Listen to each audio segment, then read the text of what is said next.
sudah biasa saja. Hanya pembiasaannya karena sudah bertahun-tahun, akhirnya anak-anak sudah terbiasa. Alhamdulillah lolos. Dari sini kita melihat bahwa adiwiyata itu tidak dilihat dari samplasnya tadi, seperti apa yang disampaikan oleh Pak. Seperti itu ya. Jadi Bapak Ibu yang misalnya sekarang di Bunda Pes ini sekolahnya kecil, tidak ada lahannya, ya, siswanya sedikit. Kalau sedikit bosnya nggak ada. Saya sedikit berarti bosnya kan sedikit. Bu bisa mengambil adiwiyata itu sesuatu. Oke. Jadi Bapak Ibu, meskipun Bapak Ibu tidak mengikuti adiwiyata, Bapak Ibu sudah melakukan kegiatan. Anak-anaknya tidak ada piket. Ya, sudah melaksanakan kegiatan. Apakah kamar mandinya tidak dibersihkan? Apakah kalau pulang sekolah lampu ini dikencar terus? Tidak kan? Apakah airnya terus dihidupkan? Nah, itu adalah salah satu kegiatan di DPBLHS. Nah, ini ada istilah-istilahnya. Bapak Ibu, kalau dulu namanya adiwiyata sekolah, adiwiyata. Sejak tahun 2019 berubah menjadi DPBLHS, sekolah yang peduli berbudaya lingkungan hidup. Nah, di sekolah. Jadi gerakan peduli berbudaya lingkungan hidup di sekolah disingkat dengan DPBLHS. Nah, itu adalah sejak 2019 sampai sekarang. Bagaimana sekolah yang sudah melakukan DPBLHS, apa yang harus dilakukan? Sekolah yang sudah melaksanakan DPBLHS, ya, ini harus melaksanakan 6 aspek PRLH. Tadi ada DPBLHS, gerakan peduli berbudaya lingkungan hidup di sekolah. Sekarang ada PRLH, perilaku ramah lingkungan. Jadi sekolah yang melaksanakan DPBLHS, maka dia harus punya kegiatan 6 aspek ini. Nah, kalau kita lihat aspeknya, tidak ada yang mengeluarkan biaya, hanya mengurangi malah. 1, menjaga kebersihan, sanitasi dan drainase. Bu Ibu lah ya perlu biaya. Bapak Ibu, kalau di sekolah saya ada kegiatan namanya Jumat berseri, ada Jumat bersih di situ.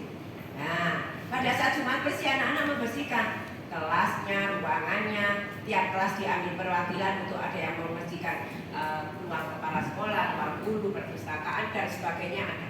Itu pada saat Jumat bersih. Anak-anak kita minta, bukan berarti anaknya kok dibongkar begitu, enggak, supaya di dalam diri anak-anak itu timbul sikap.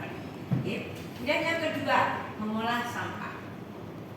Meskipun Bapak Ibu tidak melakukan DPBLHS, pasti itu sampahnya diolah, nggak mungkin langsung dibuang sembarangan. Pasti ada tempat sampahnya. Ada tempat sampah yang 2, misalnya organik dan anorganik. Ada yang 3, plastik, kertas, daun, misalnya, terserah. Nah, itu pasti di sekolah itu ada.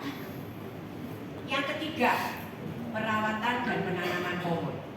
Meskipun di situ tidak ada lahannya, pasti ada 1, 2, 3, pasti ada tanaman. Karena penting ini tanaman. Kalau di sekolahnya sudah tidak ada tanaman, panas Bapak Ibu, kelihatan gersang. Ya pasti. Ya, karena kita tahu bahwa tanaman itu mensuplai oksigen untuk kita, untuk anak-anak kita. Oke, jadi meskipun dulu sekolah saya nggak ada lahan, bagaimana saya menanam? Banyak caranya. Botol, nah, kita tempelkan di dinding-dinding, nggak masalah, Bapak. Di polybag nggak apa-apa. Ya, kemudian ini konservasi air. Ya, tadi habis memakai ya dimatikan. Kalau misalnya airnya pakai PDAM atau misalnya bayar itu, pasti kalau melakukan gerakan ini bayarnya akan berkurang. Kalau biasanya anak-anak sakarpe bisa biaya sakarpe, tetapi nanti ketika Bapak Ibu itu sudah melaksanakan di sekolahnya sudah komitmen, sekolah kita adalah sekolah berbudaya lingkungan, maka warga sekolah itu diharapkan melakukan kegiatan konservasi energi. Kalau mau pulang anak-anak jangan lupa lampunya dimatikan, kipas angin diambil, dimatikan, ya. Itu sudah termasuk Bapak Ibu. Kemudian inovasi terkait PRLH. Apa itu inovasi? Itu kan perlu dianggap. Bapak Ibu misalnya di sekolah itu ada kantinnya menjual minuman yang seperti ini misalnya. Ini bisa dimanfaatkan untuk keterampilan atau yang botol. Oke, bisa dimanfaatkan. Kemudian kalau Bapak Ibu sudah melaksanakan GBBLHS, nanti dikurangi penggunaan ini. Kalau biasanya di sekolah itu kalau rapat-rapat pakai gelas ini, ketika sudah melaksanakan ayo sebagai teh air diceret atau aqua galon, Bapak Ibu semua wajib membawa tumbler. Nah, di sekolahnya sudah akhirnya apa? Sampahnya terkurangi. Pembiayaan beli harusnya beli aqua minumannya misalnya 25. Terima kasih Pak. 25.000 sudah dihemat. Nah, semua anak-anak membawa tumbler. Kan sekarang nggak mahal Bapak Ibu, ada yang punya gawe mesti souvenirnya tumbler. Ya, jadi itu mengurangi Bapak Ibu. Jadi untuk inovasinya botolnya bisa digunakan. Akhirnya lama-lama mengurangi. Jadi kalau kita lihat dari 6 itu mana yang mengeluarkan biaya, mana yang enggak kan? Nah, itu Bapak Ibu. Jadi hilangkan dulu komitmen seperti itu. Ya? Jadi itu adalah 6 aspek PRLH yang harus dilakukan Bapak Ibu nanti setelah komitmen melaksanakan PRLH.